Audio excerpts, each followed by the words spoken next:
Hey there, ghouls and gals. I'm Kayla, and welcome back to Cafe Crashdown, your cozy corner of horror, sci-fi, and beautifully questionable choices.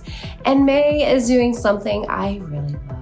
It's giving us variety horror. Like, you're not locked into one vibe this month. You can go slow atmospheric dread, full demonic chaos, existential time-bending horror, or just pure nostalgic comfort with a side of trauma. And yes, we need to talk about Tales from the Crypt being back. Hell yeah, because if you grew up in the 90s, this wasn't just a show, it was a personality trait, okay? And now that it's rolling out weekly on Shudder, yeah, productivity is officially canceled when it comes to Fridays, all right? But before we spiral into the Crypt Keeper laughter, I've got 5 picks for you this month on Shudder that hit very different flavors of horror. So wherever your mood is sitting, we're about to make it worse.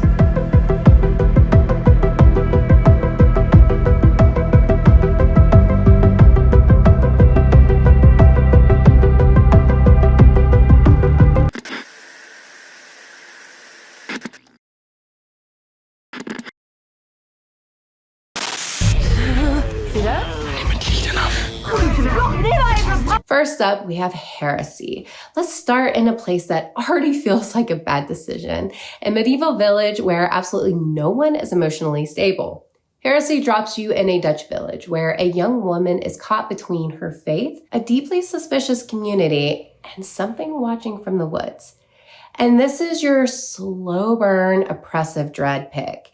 This is not loud horror, okay? This is the kind that just sits with you. The kind where everyone feels like they're hiding something. Religion feels more like pressure than comfort. And the forest? Yeah, we don't trust the forest, okay?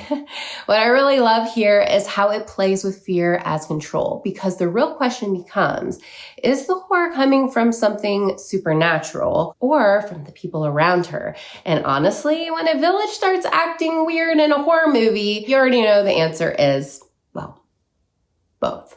All right, next up we have the Mortuary Assistant. Let's immediately make things worse. The Mortuary Assistant follows Rebecca Owens during her first overnight shift, which is already a terrible idea.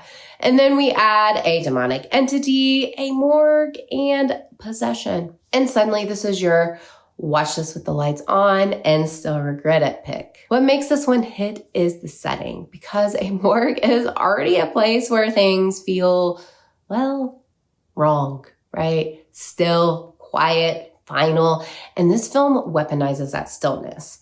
Every moment feels like something is about to move. And when it does, you're not ready. There's also something really effective about how it plays with identity and control, because possession horror always hits harder when it's not just about fear. It's about losing yourself. Also, first overnight shift, I would absolutely be quitting immediately. No notice, no explanation, just gone. For my third pick, we have the Wailing. Now let's shift into something a little more unsettling in a completely different way. The Wailing connects 3 women across time and space through a shared terror. And this is your I need something eerie, emotional, and a little existential pick. This isn't horror that jumps out at you. It lingers, it builds, it connects. And what makes it really interesting is how it uses time and perspective. Because instead of one story, you're watching echoes of something bigger, something that doesn't care where or when you are. And that kind of horror, it's always more disturbing because you can't escape it. You're just next. For my fourth pick, we have Whistle. All right. Time for bad decisions. A group of high school students find an ancient death whistle. And naturally, of course, they blow it, right? Because, yeah, of course they do. And that summons their future deaths to come hunt them down. This is your fun, chaotic, don't think too hard horror pick.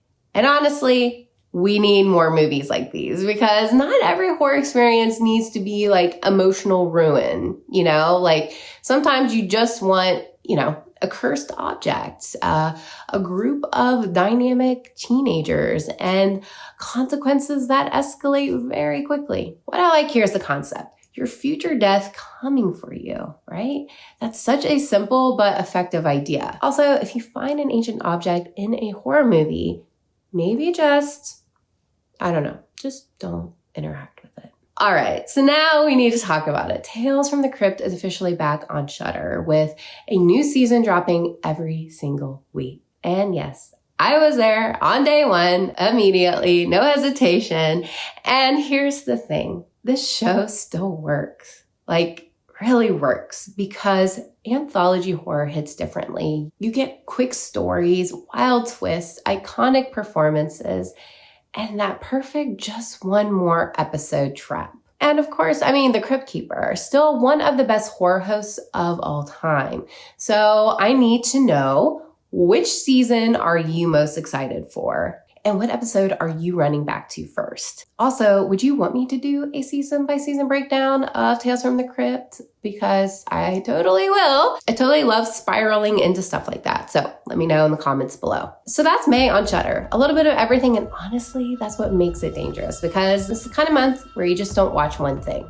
You start with one and suddenly it's 2 a.m. and you're questioning your life choices, as you should. So tell me, which one are you watching first? And what have you been loving on Shudder lately? And if you want more cozy horror recommendations, deep dives, and late night watch lists, make sure to like this video, subscribe, and ring that bell so you don't miss what's coming next. And I'll see you right back here at Cafe Crashdown. Take care, guys. I'll see you in the next one.